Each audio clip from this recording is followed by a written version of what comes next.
پیارے دوست فیضان، السلام علیکم۔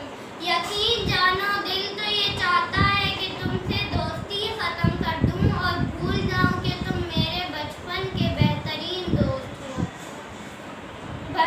بندے خدا، یہ بھی کوئی طریقہ ہے کہ آدمی خود ہی پروگرام بنائے، وعدہ کرے اور پھر خود ہی ایسا واحد ہو کہ مڑ کر خبر بھی نہ لے۔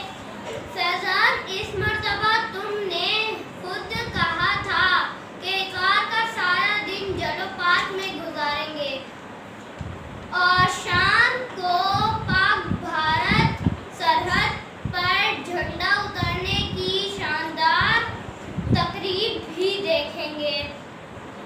میں نے تمہارے کہنے پر 8-10 دوستوں کو بھی مدعو کیا، مزے کے کھانے پکوائے، اعلیٰ قسم کی آموں کی 2 پیٹیاں بھی منگوائیں، لیکن سارا دن گزر گیا، نہ تم آئے نہ تمہاری ایئر کنڈیشن گاڑیاں۔ اللہ کے بندے، کوئی مجبوری تھی تو اطلاع ہی کر دی ہوتی۔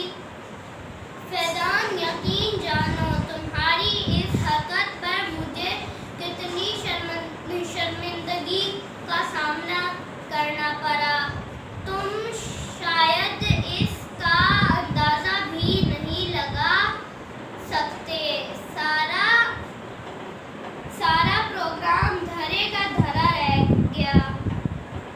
تھک ہار کر ہم نے گھر پر ہی دوپہر کا کھانا کھایا اور تمہیں دعائیں دیں۔ اب اس کوتاہی کی سزا یہ کہ یہاں آؤ اور فرداً سب سے معافی مانگو اور اگلے اتوار جرمانے کے طور پر سب کو چھانگا مانگا کی